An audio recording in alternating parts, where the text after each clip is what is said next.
JHK here for the South China Morning Post, SCMP MMA. And join me right now is UFC flyweight contender Miranda Maverick. Miranda, I love the sweater. Is that part of your merch, right?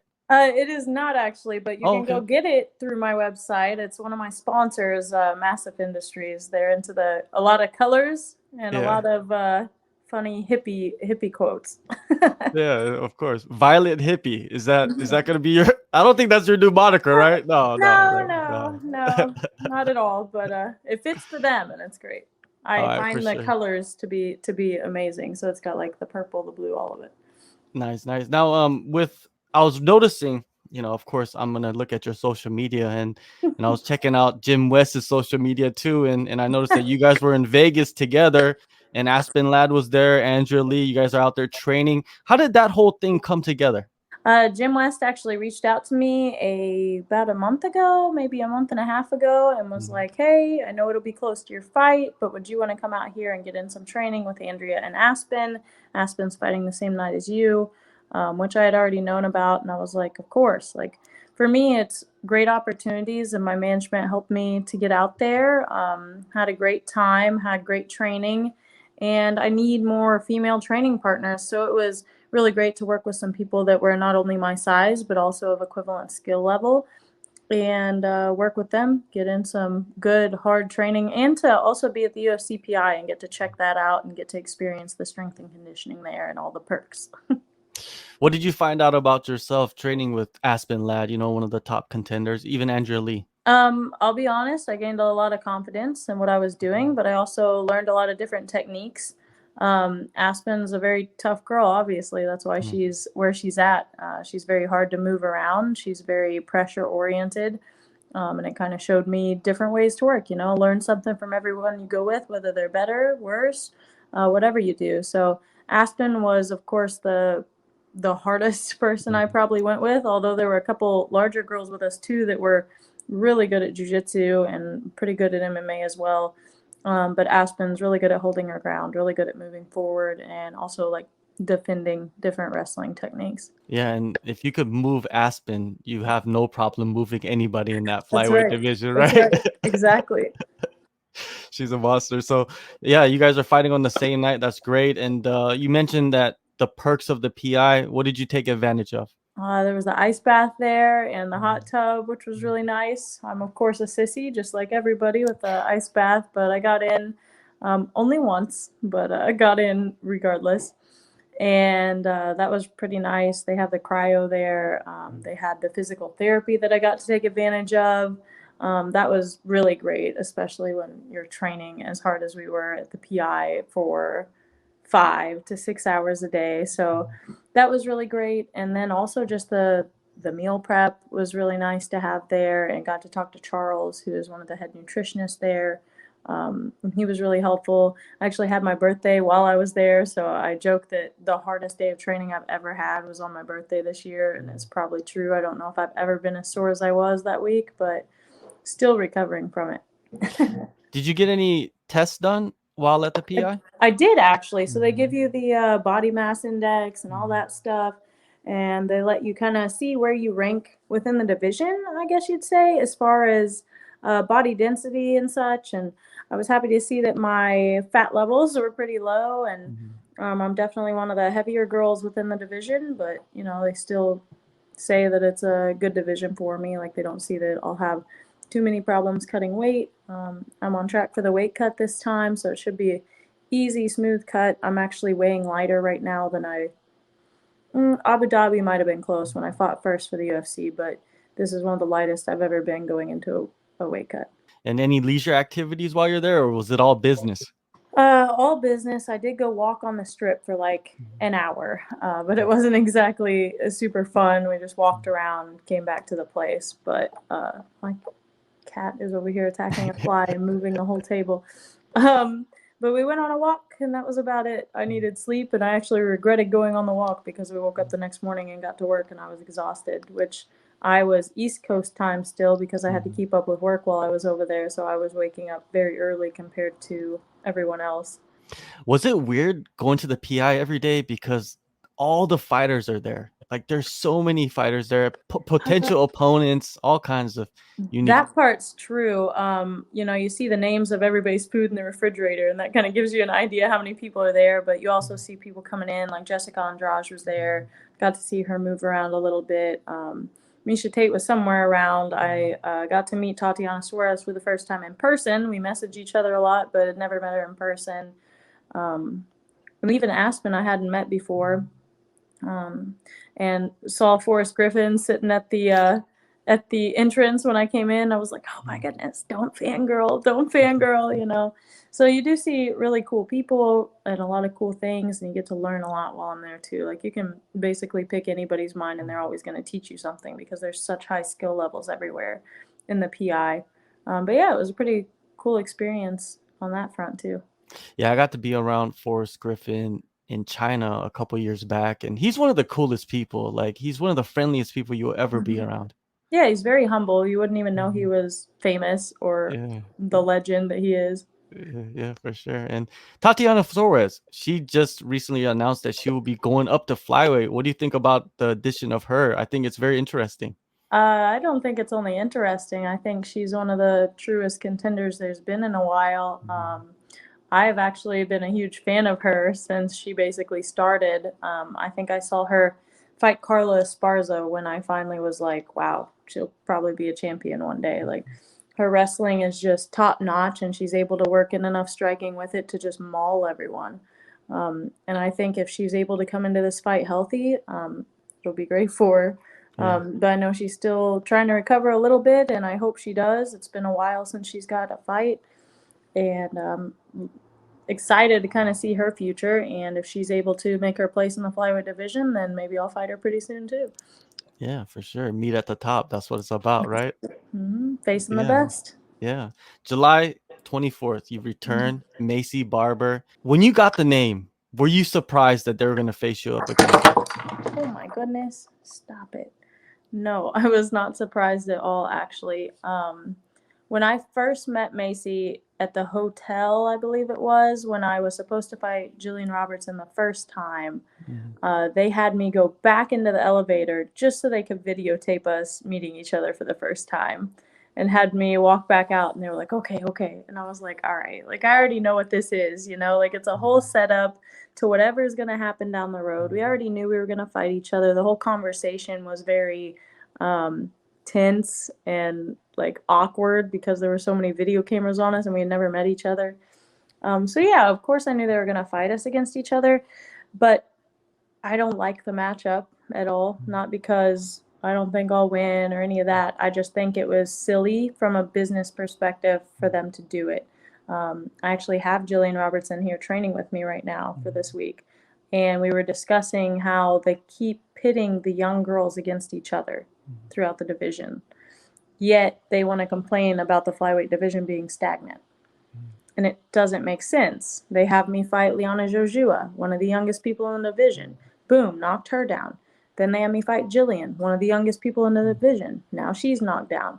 Now they're having me fight Maycee. Like, instead of having 4 or 5 contenders potentially, they're having like 1 to 2 because they just keep feeding them stupid fights. When in reality, they should give them like older people. Antonina's a good example, you know. Have them fight those older people, weed them out, and then the good people get to stay up here and make like 4th, 5th, 6th, 7th instead of 20th, 16th, 14th, whatever else.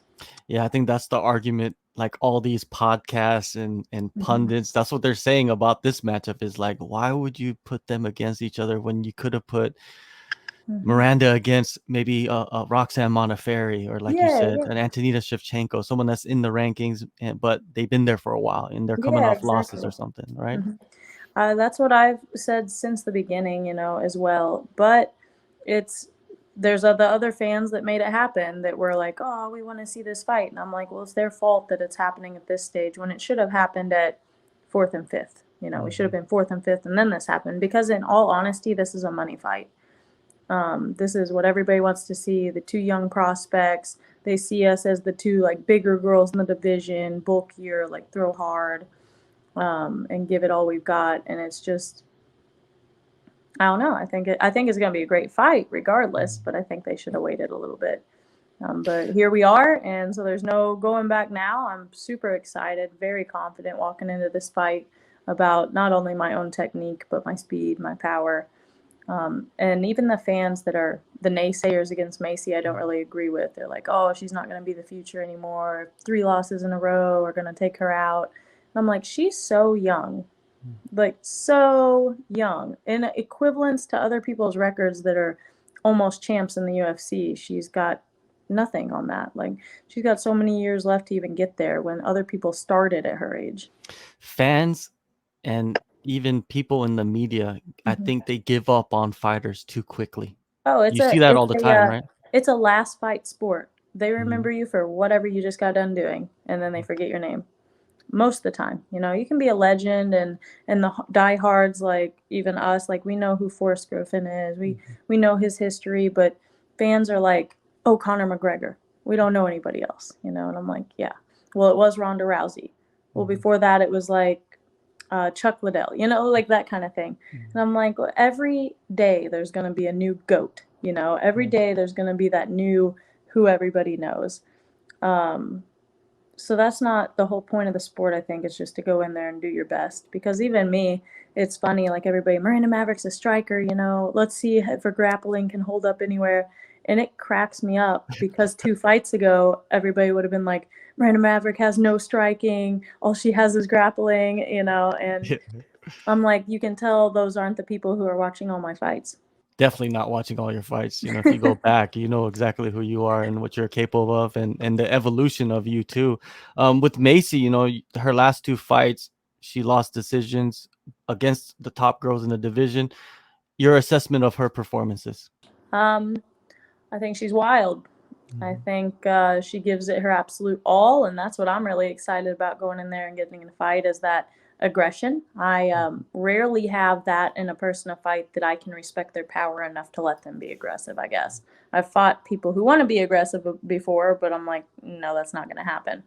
I think Maycee will come forward regardless, but she has some holes. I'm not exactly going to say what they are because if she's smart like I am, she'll be watching this interview. Of course, of course. Now for yourself, you know, you did a couple weeks out in Vegas. The rest of your camp, you're gonna be at the House of Muay Thai. Am I saying that right? Yep. Okay. So what does the rest of the weeks look like for you? Getting my weight down, working on the game plan that's already there, not necessarily learning anything new at this point. It's just going through, I don't want to say going through the motions because it's not that, but it's getting my cardio exactly on point. It's getting that game plan to where no matter what happens, I can adapt and change. It's all about fight IQ, not necessarily, uh-oh, that didn't work. I guess I'll just keep trying the same stupid thing again. Like, you should be able to jump to something else right away. After you see it doesn't work. So just getting all that nailed down, and then I'll start the cut in next week, which is seems so close, but also I just want to get it over with, and then I'll see everybody in Vegas in a couple weeks. How did Gillian end up with you over there training with you? I've been asking a lot of girls to come train with me, and Gillian was able to control me on the ground. That's a very rare thing to come across for me.